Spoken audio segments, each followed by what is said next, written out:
நான் போன வீடியோவில் பூரியை பற்றி ஒரு வீடியோ போட்டிருந்தேன். இந்த வீடியோவில் நான் புஸ்ஸு புஸ்ஸு வடையை பற்றி நான் போட போகிறேன். இதுக்கு உண்மையான பேர் என்ன தெரியுமா? அந்த வடைக்கு உண்மையான பேர் உளுந்த வடை. இது ஏன் நான் புஸ் புஸ் வடைன்னு சொல்கிறேன்னா, இந்த வடைக்கு பின்னாடி ஒரு கதை இருக்குது. என்னன்னு சொல்லிட்டா கேட்குறீங்களா? நான் ஒரு சித்தி பையனை பார்க்க வீட்டுக்கு போயிருந்தேன். அப்போ அந்த வடையெல்லாம் வாங்கிட்டு போனேன். அப்போ அந்த வடையை பார்த்து என்ன சொன்னால் தெரியுமா? நல்லா புஸ் புஸ் இருக்கிற பார்த்துட்டு புஸ் புஸ் வடைன்னு சொன்னான்.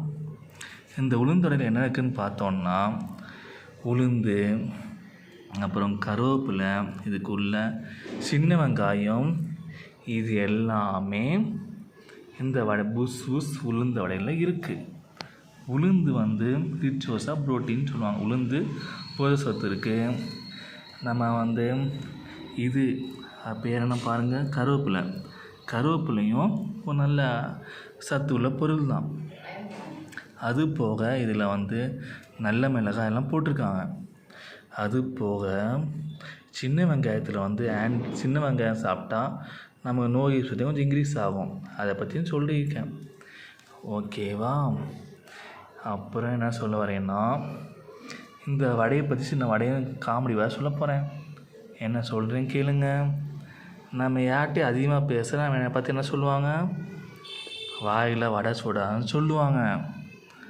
அதனால் இந்த வீடியோ எதாவது பார்த்தீங்கன்னா அவங்ககிட்ட சொல்லுங்கள், எனக்கு வாயில் வடை சுடவும் தெரியும், சுட்ட வடையை திங்கவும் தெரியும்னு எக்ஸ்ட்ராவாக ஒரு பிட்டு போடுங்க. ஓகேவா? நல்லா கேட்டுக்குங்க. எனக்கு வாயில் வடை சுடவும் தெரியும், சுட்ட வடையை திங்கவும் தெரியும் அப்படின்னு சொன்னால் அவங்க உங்களை பார்த்து மயங்கி பயந்து ஓடிடுவாங்க.